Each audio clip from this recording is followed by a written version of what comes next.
हिमाचल के चुनाव में जब चुनाव अभियान के दौरान हमने कांग्रेस के वरिष्ठ नेता और कैबिनेट मंत्री छत्तीसगढ़ में टी.एस. सिंहदेव जी को नाचते हुए भी देखा था, लेकिन सर दुर्भाग्यवश आपकी बहन वहां से जीत नहीं पाई। लेकिन फिर भी एक करीबी जो परिवार के सदस्य हैं वो मुख्यमंत्री की कुर्सी के करीब हैं।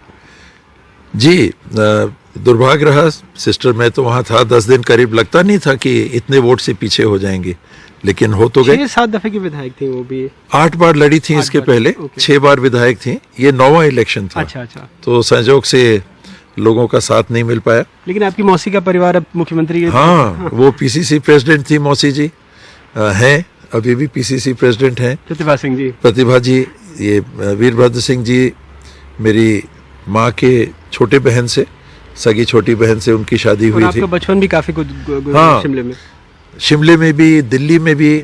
नाना जी दिल्ली में रहा करते थे, वो जवाहरलाल नेहरू जी के एडीसी थे और उनने घर वहाँ लेके रखा हुआ था। तो बहुत बचपन इन्हीं परिवारों के साथ गुजरा है। मैं बड़ा हुआ इनके साथ, इन लोगों ने मेरे कान पकड़े, मेरे को सिखाया। तो अब मुख्यमंत्री दफ्तर में उनको देख रहे हैं क्या अभी वहाँ पर प्रतिभा जी को, या अभी कुछ खबरें ऐसी भी आ रही हैं कि अब अग्निहोत्री जी मैंने ये सुना कि प्रतिभा जी ने विड्रॉ कर लिया है शायद, और सुक्कू जी और अग्निहोत्री जी ये 2 फ्रंट रनर्स हैं। और भी थे, और भी नाम थे, लेकिन फ्रंट रनर्स मेरे ख्याल से ये 2 हैं। पर आप तो चाहेंगे व्यक्तिगत तौर पर कि वो आए? हाँ, व्यक्तिगत तौर पे तो स्वाभाविक है। तो अग्निहोत्री जी और उनके परिवार में थोड़ी नजदीकी है बनिस्बत सुक्कू जी के, ऐसा भी कुछ हमने सुना है। सुक्कू जी से दूरी की बात तो मैं नहीं कहूँगा, लेकिन अग्निहोत्री जी वीरभद्र सिंह जी के साथ काफी करीबी से काम करते थे। ये सही है। तो अगर उन्होंने खुद को पीछे किया है तो शायद वो समर्थन उनके लिए थोड़े सॉफ्ट कॉर्नर होंगे अग्निहोत्री जी के प्रति।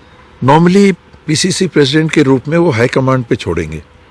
अगर हाईकमांड उनसे पूछेगा तो अपनी राय वो दे सकते हैं। पर आपको जैसा लगता है पारिवारिक तौर पर और वहाँ की राजनीति जो देखिए कि वो थोड़ा अग्निहोत्री जी का समर्थन कर सकते हैं, क्योंकि आप खुद ही बता रहे हैं कि लंबे वक्त से साथ भी रहा है। सामान्य रूप से साथ रहे। अब ऐसा तो कुछ नहीं होगा कि 2.5 साल का कोई फॉर्मूला वहाँ पर आ जाए, और क्योंकि दोनों बहुत तगड़े दावेदार लग रहे हैं। छत्तीसगढ़ में इसकी चर्चा रही और छत्तीसगढ़ में वो नहीं हो पाया, तो मुझे लगता है कि इसके बाद अब उस तरीके का फॉर्मूला शायद ना अपनाए। मैं खुद लोकल पॉलिटिक्स में इसको बहुत अपनाता हूँ। कई बार सफलता मिलती है, कभी कभी थोड़ा गड़बड़ होता है।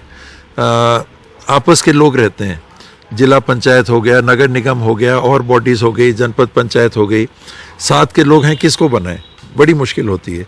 तो हम लोग बैठते हैं, उन लोग से बात करते हैं कि देखो एक टीम है, किसी एक की तरफ बोलने में हम लोग को भी दिक्कत होगी, तो समय बांट लो, कुछ समय आप रहो, कुछ समय आप रहो।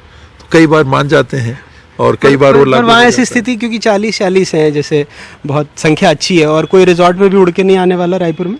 नहीं, मुझे नहीं लगता इसकी ज़रूरत अब तो बिल्कुल ऐसी नहीं लग रही।